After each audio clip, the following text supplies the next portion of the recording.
Yo guys, how's it going? Today we're going to be talking about a topic well known throughout the whole motorcycle community, and that is, should you start on a 600cc bike? The bike I'm on is a 2026 Ninja 500. So you see the route that I went, but also let me put some reasoning behind that and really give you my true input on if you should start out on a 600. I think 600s are great bikes. Personally, I haven't even ridden one, but I'm just sure they are, right? Because everybody loves them. But the issue with starting on a 600 is going to be just the power, right? And the trouble you can get yourself in. You can get yourself in a good amount of trouble on those bikes, guys. And that's just because they have so much power. You know, before I knew a little bit about motorcycles, I thought a 600 was like a little baby bike, you know? Like, it wasn't really that much power because you got your thousands, you got all that. Let me tell you, those bikes have a lot of power. And for a new rider, it's most of the time going to be too much. Now, maybe if you've been riding dirt bikes and you are really good with all this stuff and whatever, then yeah, it might work out for you. But probably not, you know, because on the road is a fully different thing. Anyways, guys, yeah, the first issue is going to be it has too much power and it can get you into trouble faster than it can get you out of it. Yeah, you can make an argument where the 600 can get you out of trouble quick, but it's also going to put you in those situations where you are in trouble, and that's never good. With a bike like a Ninja 500, you know, it has enough power to have fun with here or there, but you're not going to really get yourself in that much trouble with it that quickly. And that is a big difference, guys. Let me just say that. Next up, one thing that I think people really overlook is your seating position on a 600. This is something that, you know, when I think of getting a next bike, I'm going to need to really be cautious on, because 600s are generally called like a super sport variant, right?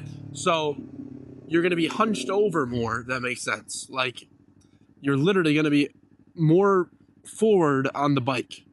And although this is like, you know, aerodynamic and racy and seems cool, it really isn't that comfortable. Wow. It really isn't that comfortable, guys. It really isn't. And people can say what they want to say, but I might just not be used to it. But like sitting on this bike, like a 500, when you're more upright, is a lot more comfortable. And as a new rider, I want to be comfortable. I want to be comfortable when I'm an experienced rider.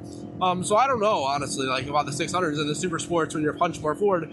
Yes, they're fast, and yes, they're cool, and that's just a trade-off you get. But seating position is going to be something that would be a limiting factor for me, at least, to start out on a 600 or any super sport bike. And then another thing is, you know, you're going to have everybody say, well, I'm going to outgrow a 500 too fast. I'm going to outgrow a 400. I'm going to outgrow a 650 or whatever it may be, you know? But to be honest, is that true for some people? Yeah, you might outgrow them, but that's just in your mind, for your dopamine fun factor, if that makes sense. Like, you're going to outgrow them to the point of, like, going in a straight line won't make you excited anymore because the speed doesn't, you know, it's not exhilarating enough, if you want to say that.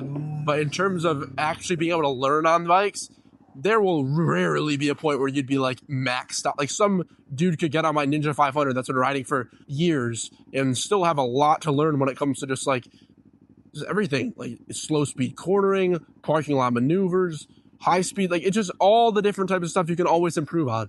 So don't think it's a waste of time to get a bike like this, because it's not.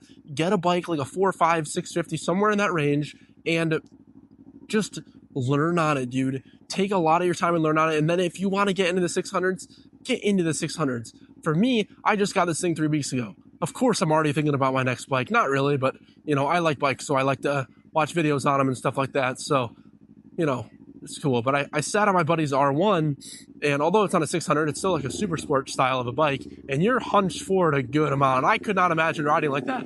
I'll have to try a 600 here in a little bit just to like try and ride it around, but I'm sure it won't be as comfortable as this thing. But yeah, guys, thank you so much for watching. I wouldn't recommend getting the 600 as your first bike, but if you do, just take it safe, take it slow, and you should be perfectly fine.